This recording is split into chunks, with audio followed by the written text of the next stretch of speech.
block. I don't need to. But my question is just like, are you focusing too much on this interaction of being able to pick up the turrets and throw them, right? Like, is there too much of a focus on this? Because yes, you can fish for picks with Scatter the Weak and whatnot, but you're still gonna get nonstop poked by Volley and Heimerdinger rockets, right? Like that is kind of my concern here, is that the poke there, as we see the beautiful 2 alpacas just gracefully laying in the field there. Not sure why that's at a League of Legends event.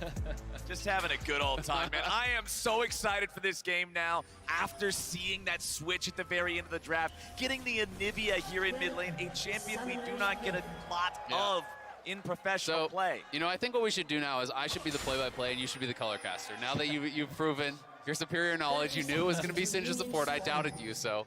Buddy, I'll handle the talking fast. I got some bad news for you. That's still not Skarner. I don't have it. So there's no butt twist on Syndra? Yeah, unfortunately, I do not think that dark technology exists. All right, my bad. But when I see Anivia, I think of a champion that can make life incredibly difficult for short-ranged opponents. And when you look at the top side of the map for DRX, yeah, it's Viego, it's Aatrox, it's Silas. I think this could be a really big opportunity to pop off for Katie. Now, as a reminder, GAM are eliminated. They cannot qualify for the quarterfinals. However, they can still give Top Esports an opportunity to qualify. If they're able to beat DRX here, then there is a world with which Top still have control over their own destiny. But if DRX win, it means that it is the fight between DRX and Rogue for top seed coming out of this group. Exactly. It's the NA special. You can't make it out of groups, but you can drag somebody down with you. You can torpedo someone else to make And Levi sure did spend some time in NA. He certainly did. Yes. All right. Let's see where things are going to start out here on this one, as runes are coming up on your screen right now.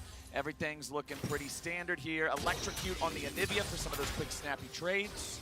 Yep, not going to be going for Spellbook or anything like that. It is more of an aggressive option. You can see that Beryl had pre-placed all 3 of his turrets down in bot lane, so that really does guarantee you the push, and they're going to be playing pretty far up here and looking heavily for the poke. So a lot of this bot lane I do think is going to come down to, you know, how much poke can you land on this Syndra? Because Syndra is the one that I think really is going to be pressured to be landing her spells, because she's very squishy, and if you're taking too many of these volleys, too many of those rockets from Heimer, things are going to get rough. But look at Levi clearing down towards bot. Yeah, it does look like that he has his eyes on a very early level 3. The ward will, well, the turret actually going to come out from Beryl. Battle ward. And Katie also going to drop a deep ward. So they have information on where Pyoshik is. GAM have all the information they need in order to set up a play towards the bottom side of the map. Going to quickly look at BA and see what he's taken as his second point. So he does have the Scatter the Weak second. Okay. They are setting up for a potential gank here in the bot lane. But this information here should let them know that he could be around. The fact that he's not doing his blue still, right? You know, they have to be worried about what sort of a path could he actually be doing. You know, where could he be on the map? So you have to be expecting some sort of a gank to come in, and he does now retreat back to that blue, so he will be spotted. Especially on a champion like Jarvan. Yeah. Throughout the history of League of Legends, this is a champion known for having some of those strong, surprising early ganks, and especially up against a team like GAM and a jungler like Levi, you know he's not going to be shy for trying to make some of those moves. Yeah, and you can already see in terms of the bot lane setup, DRX have a lot less control than they had before. Levi should be able to secure this Scuttle Crab as well. Yep. So Pyoshik now on the same side of the map. The question is, what will happen in mid lane? Zeka has a push. Good stun comes out the bot side. BA at half HP. Deft under a little pressure now, but Styles going to have to be careful. Cleanses away the Ignite. Beryl fires off some rockets. It's GAM left with lower health bars here as the dust settles. I mean, it's kind of Armageddon in the bot lane. Everyone's so low. Levi, oh, he's not going to be spotted. The turret has such low vision range. The turret can't see. They don't know he's there. Levi is ready to go. Deft wants to fire back. He flashes in, but Levi's ready to go. It's first blood of the style in style, but Pyoshik makes his way into the bottom lane now. Levi will protect his duo, and it's GAM Esports up 1. Man, that tower gave them kind of false sense of security. The vision range on it was so small that he just walks right past it, gets in behind him, right as Deft is flashing forward to try to get that 2v2 kill. Surprise, Levi is there.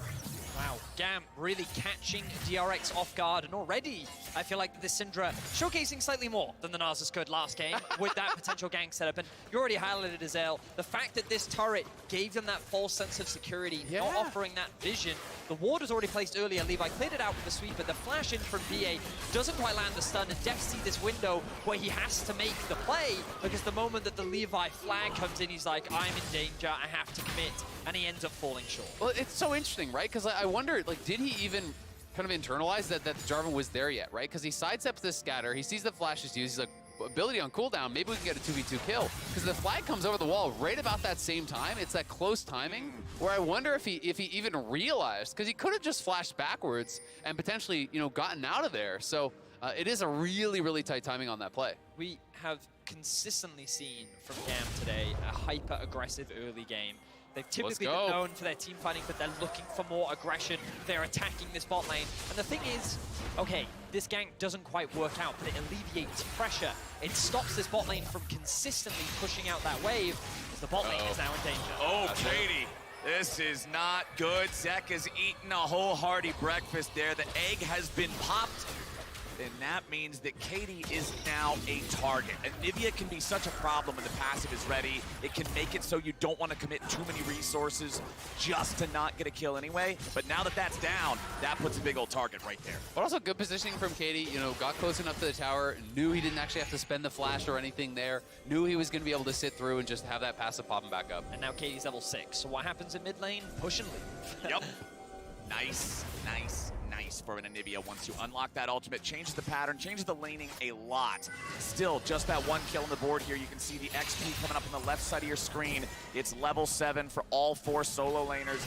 Deft, the only non-solo laner to have his ultimate available, so keep your eyes out for those enchanted crystal arrows flying across the map, seeing if any plays are able to be made or even supported with that global power. Well, and honestly, I would just call Pioshik down to bot lane, and if you bounce the wave here and they're coming out, there's no flash on BA. The style is not going to have flash either, but he will have cleanse soon. So it would be a very easy kill through lane if you can actually get in onto the Syndra and hit him with that crystal arrow at 6. Alrighty, Zeka will continue clearing out things here in mid.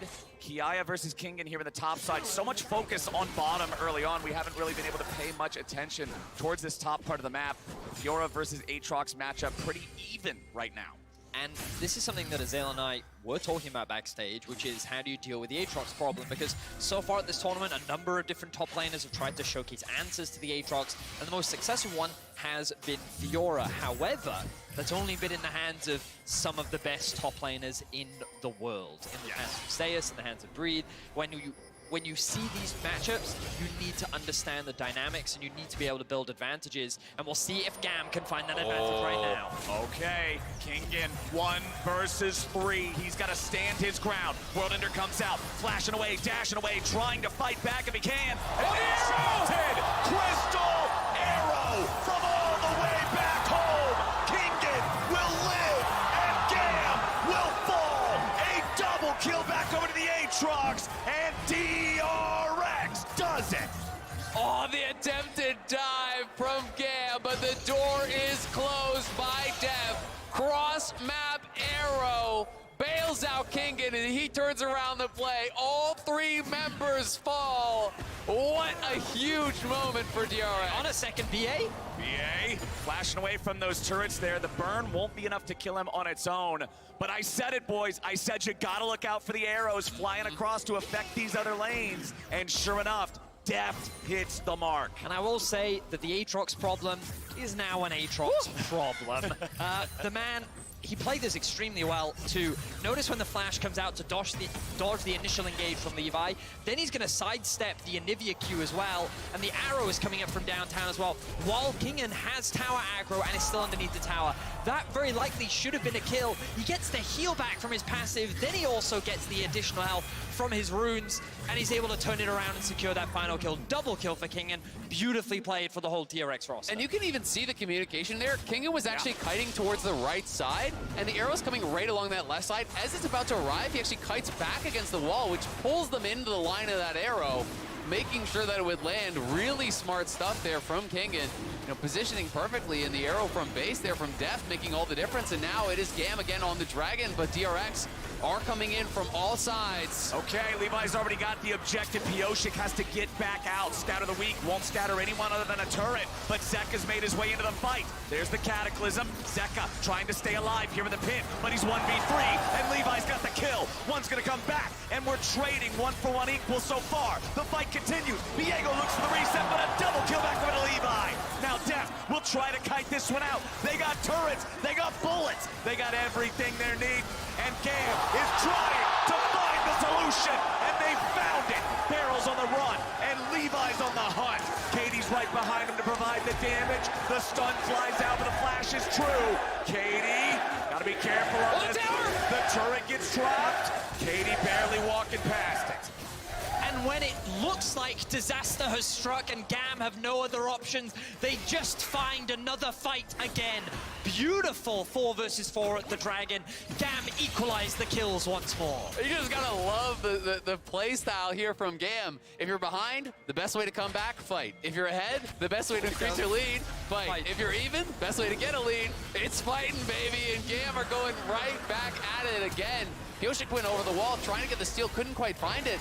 But DRX decide they can still go for this fight here, and Zeka goes in from the side, but there's not really that much follow-up as Pioshik wasn't in range, I think, for the Kalista ultimate until just now. And as he comes in, it's a great collapse from GAM, bursting out the mid laner. And you think the window with which Pioshik is able to change is enough for them to be able to win the fight. But a great flash from Katie to escape the reset opportunity from the Viego was enough to get that kill. And then the moment that Katie rejoins the fight, they have the numbers advantage, and they're able to get that pick onto Def. A much-needed set of kills in order to keep GAM in this game. Look at the health bars, just so low there. Now Kingen, nice sidestep on the parry. That was critical, but Levi's gonna look. Levi's still trying to the sidestep back. Kingen is so clean up here.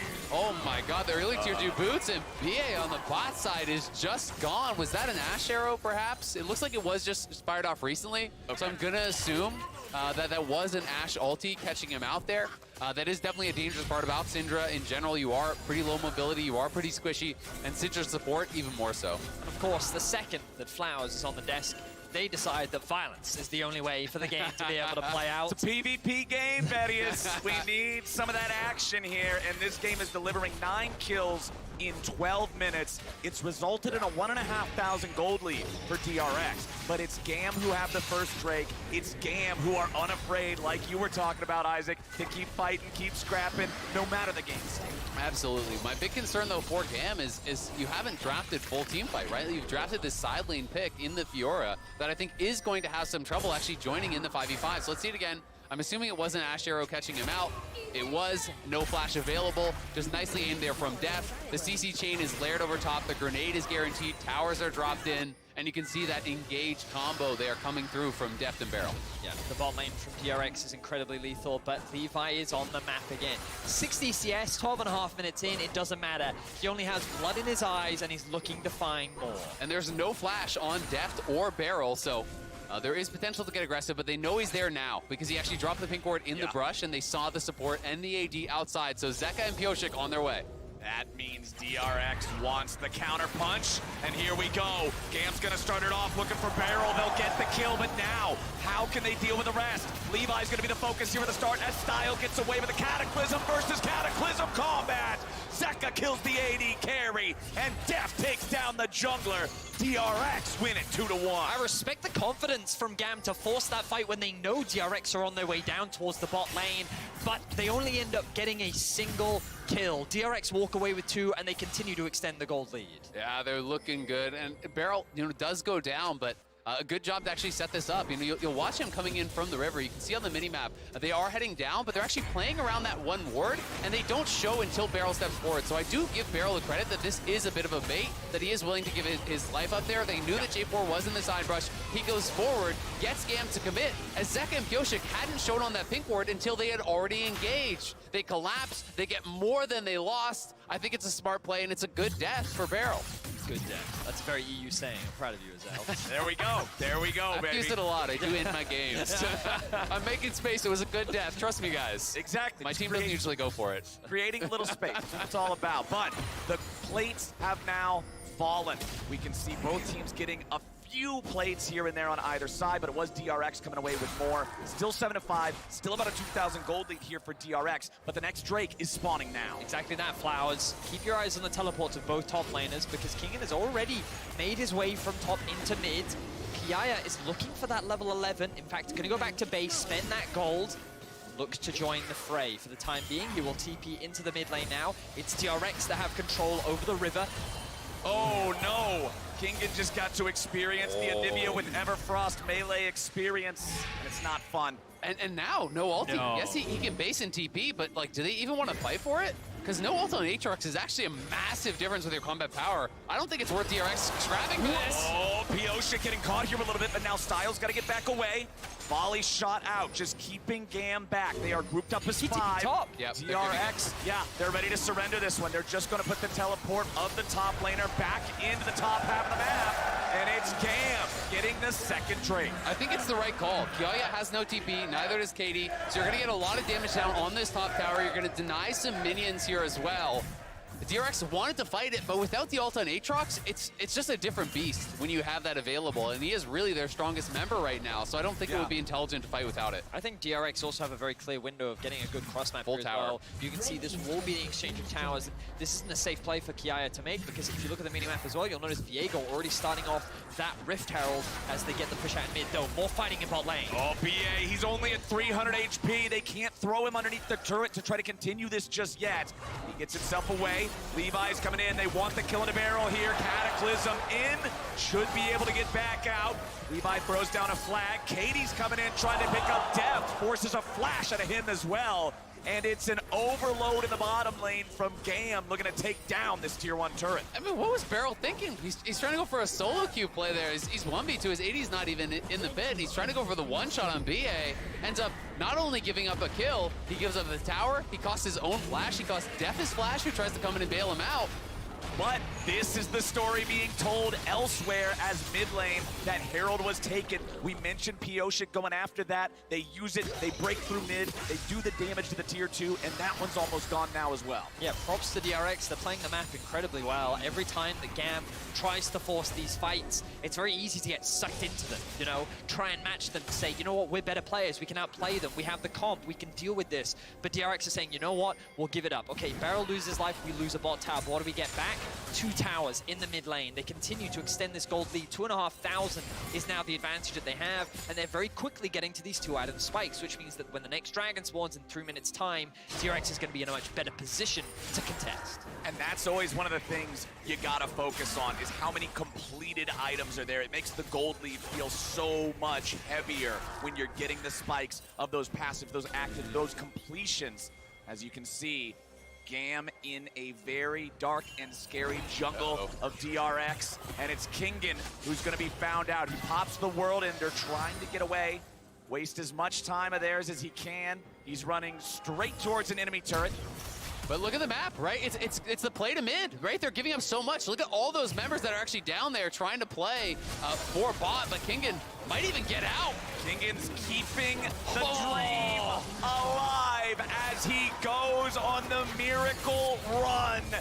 Now top side, it's Kiaya having to escape in a 1 versus 2. That's brutal. They just commit so many members down towards bot. 4 members from GAM go down to try to take down Kingen. They lose their tier 2 mid. They're going to lose the tier 2 top as well here. Those are really valuable. BA trying to get up here and see if they can make a counterplay, but there's more DRX members filing up. It's just very smart play overall from DRX. They're not getting sucked into this team fight that GAM is trying to force. The whole approach from GAM right now is attack the side lanes, look for picks, claw our way back into the game by slowing DRX down as much as possible. But DRX are constantly setting up the map. When Kingen was being attacked in the bot lane, they had mid push and they had top push, which means that whatever lane got attacked, they could cross-map somewhere else. DRX are just recognizing how GAM are trying to play the game and mitigating it as much as possible. Kingen's Aatrox is flying around this map like Trick 2G Udyr, just laughing at everybody. It's everything except the emote spam. As they can't catch him, they waste all their time. DRX has built a 4,000 gold lead with this map play, with this macro play. And now we're at a very interesting point with Baron being a minute away and the next dragon only being a little bit more. And it becomes so problematic because Kingen actually almost has gold, you know, for his next item. Very likely a Death Dance. And Kiaya, you know, if you can't actually win inside, you're just locked into your tower as this Fiora. You're not getting pressure on the map. You're going to be worse when you're grouping as well. So I do think it's kind of forcing GAM into this play pattern that they've been in for the last while, where it is just group, try to fight, try to find 5v5, try to make something happen because they have no pressure in sides and they're kind of getting slowly bled out. You can see as far as the vision is concerned, their farthest forward ward is like really that, and I guess they have one lane ward, but they've got nothing. And you can see now DRX once again setting up for the next objective. They're keeping the Zeka top because he does have his TP available. Kingen just invested his TP bot to make sure that he's on pace with his mid laner, who just forced the mid wave push and have the top lane push as well. Just overall great map movements, ready for the dragon spawning in about 20 seconds, which they now have control over. Exactly. They're going to be able to move around this river, sweep out some vision, put down whatever their own resources they need to. And especially when you're playing something like a Heimerdinger, being there first, having control, having the chance to get a jump on somebody goes a long way. But DRX are now going to be the ones having to check into GAM. They backed up, they made sure they were able to clear out some of their own jungles, some of their own waves there in mid, so it's GAM with control over the pit. GAM grouped up as 5, a teleport brings Zeka in. They're rushing it. We are ready to challenge. Kalista, the Ren, keep it in mind, it matters so much here for the Drakes, but it resets the ping. The arrow is fired, but it missed. The damage still flies out. The Dragon's going over to GAM, but what about the fight? Kingin's in the back line here with the World Ender looking for a big Q3, but he's not able to find it just yet. Death goes on a killing spree. The bird is down, but not quite fully. A double kill back over to Death. They are being crushed by DRX, and GAM have only one man standing. A triple kill to the DRX 80 carry. Deft goes huge, and Bioshic stays alive with the stolen Anivia, utilizing the passive. He's the one that became the egg there on the Viego, stays alive because of it, and now they're straight over to the Baron. GAM hard committed to the Dragon, but the reset cost them critical time, and then Kingen coming over the wall made him pay. It was just, it looked good initially for GAM, but it ended in disaster once more. GAM now looking to steal away the Baron. Can Levi make the miracle happen? Levi getting out there, the Ash arrow shot over the wall to try to lock him down, but it hits Katie instead, who just now used the teleport to try to get in range. But it's DRX after that massive dragon fight. Yeah, GAM might have got a soul point, but DRX got so much more. Wow, so let's have a look back at this fight. And the dragon reset was both a good and a bad thing. The arrow ends up missing largely because of this reset. But you can also see this flank from Kingen on the right-hand side. Immediate access onto the backline, but look at Zeka. He gets forced out incredibly quickly, and you think, okay, maybe this fight is good. But the moment that the health comes back from Kingen, Bioshic steals away the Anivia, and the egg getting procs there means the GAM realize, oh no, we can't win this fight. There is no threat onto Deft in the backline. It is too funny, man. That you get the passive when you actually I didn't even know you could do there. that. Yeah, you get the passive. Look at them having a laugh. I mean, they know it is actually hilarious. Saved by the Anivia passive. Nobody knows that because this champion hasn't been seen in 12 years, so. Yeah, Anivia's not exactly one of those meta picks, but this time around, man, 1, 2, and 2 hasn't played out well enough for GAM so far in this game. They're 8,000 gold down. I feel like their only shot left here would be if they'd be able to find that Hextech soul somehow here in 3 minutes. I mean, they do a pretty good wave clear with the Anivia. You know, throwback to the old days when Anivia was super popular. You could delay a lot of these games out, but it is going to be difficult for them to do it because Anivia is really their only good wave clear. And look at Kiaya tanking that ult rocket there from Barrel. Just chunks him down incredibly low. I've just been so impressed with how DRX have come in prepared this week. They realized how big of a pick Kalista was to so many of the other teams, and to have Ashe as an answer ready with the Heimerdinger paired alongside it has done so much for DRX's early game, and now they have so much control over the map. They did the same thing against Rogue, they're looking to do the same thing here, and with a win, DRX are still in the fight for first of this group. And they're continuing to choke GAM out of the map. That tier 2 turret in mid already gone. That was a while ago. Thanks to that Rift Herald play that we talked about back when it happened. The pressure being maintained here in the bottom lane. You can see Kiaya just trying to be a Fiora that's behind in the game, farming up in top side. There's not a whole lot else for him to do. DRX continue to move forward, trying to take these turrets. Anivia is such a brick wall to get through in these situations. Katie's under pressure. Levi has to get back away, and Katie with the defensive flash stays alive. But the turret will no longer be defended. 30 seconds still to go here with the Baron. Still, pretty good job. They actually delayed a lot. They're not even going to lose an inhibitor tower here. They're going to get the TP out of Kingen to actually defend the tier 1. Style was holding it down in mid lane, so yes, the tier 2 bot will fall down, but GAM do pretty effectively stall out this Baron with the Anivia here and buy themselves at least a little bit more time. All right, so with that time, that 70 seconds of time, I gotta ask you guys, Vedius, how do GAM secure this soul? What's the sauce? What's the recipe here? Okay, have you ever made spaghetti? Yeah. Have you ever then thrown it at a wall?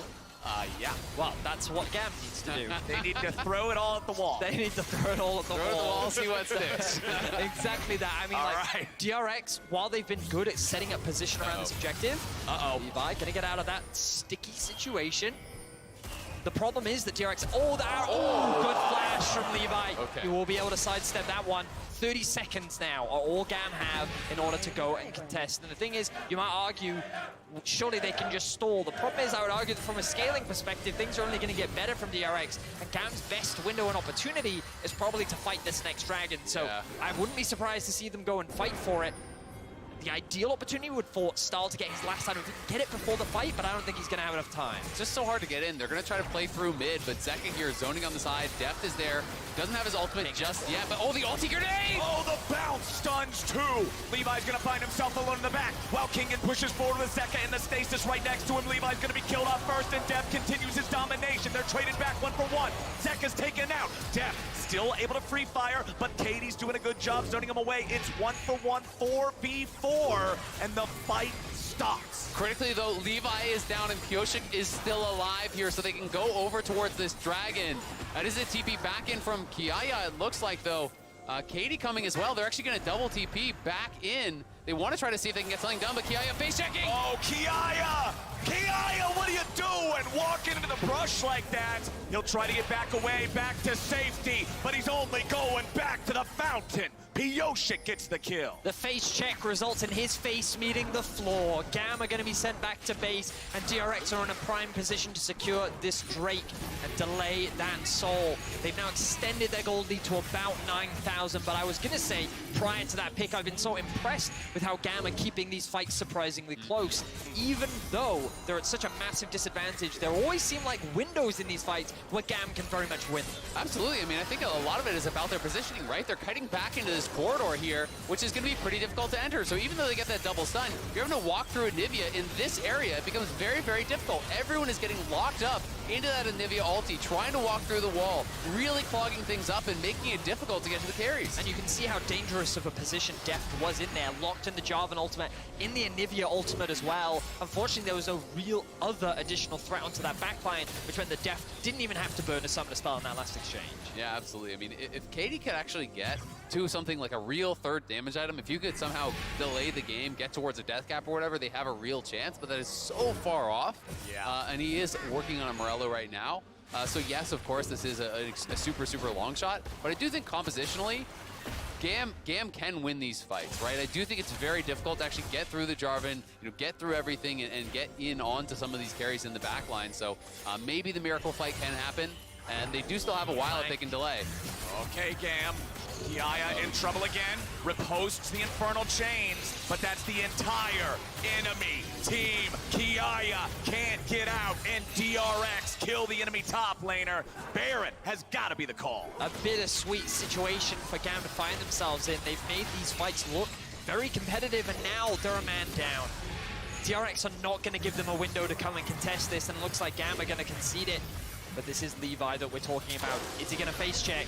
Levi walks up, but he walks right back out. The Baron at about 1/3 HP. GAM cannot get their jungler in there in time, so Baron will be secured again by DRX. Yeah, DRX moving further and further ahead now. Good 11,000 gold in the lead at this point with the Baron buff again.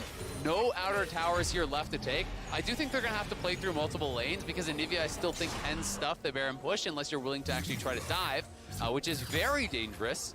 But that being said, they've just really struggled to get Kiaya involved in the game in any sort of a positive way, right? He really hasn't had any side lane pressure. He hasn't been effective when he's grouped. He's getting picked off a lot.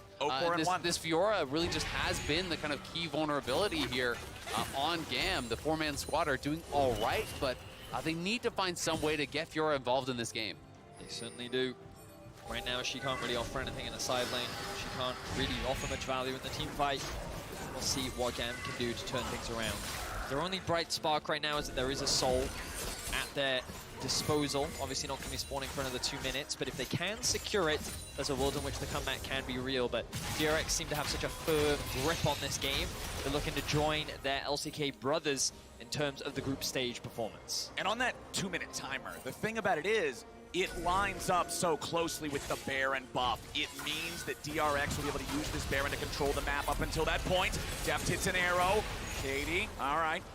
But just look at how well timed these waves are. All 3 waves crashed at the same time there from DRX. So manipulating the waves, making sure that they're all landing around that same time was very nice. But GAM push forward in mid, they clear that out. Right now on top though, there's no Anivia there to actually stall this out. So they're getting pushed on multiple sides here. Katie cannot be anywhere.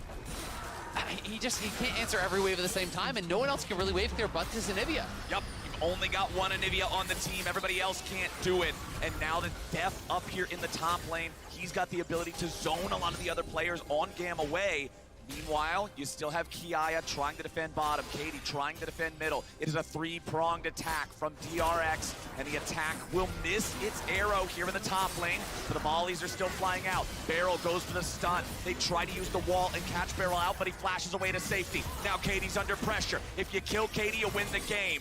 As DRX takes out the first inhib in the top lane. Second inhibitor turret, down in the mid lane. Third inhibitor turret down in the bottom lane. Mid lane inhibitor's about to fall. If they take all of these out all at the same time, they are perfectly synced up.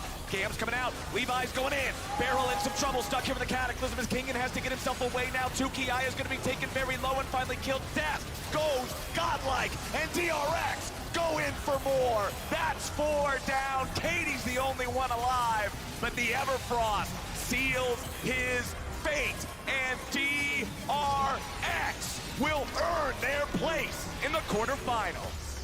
A phenomenal performance from DRX. Back-to-back games with the Ashe and Heimerdinger bot lane, and this bot lane continues to look dominant along with the rest of their team.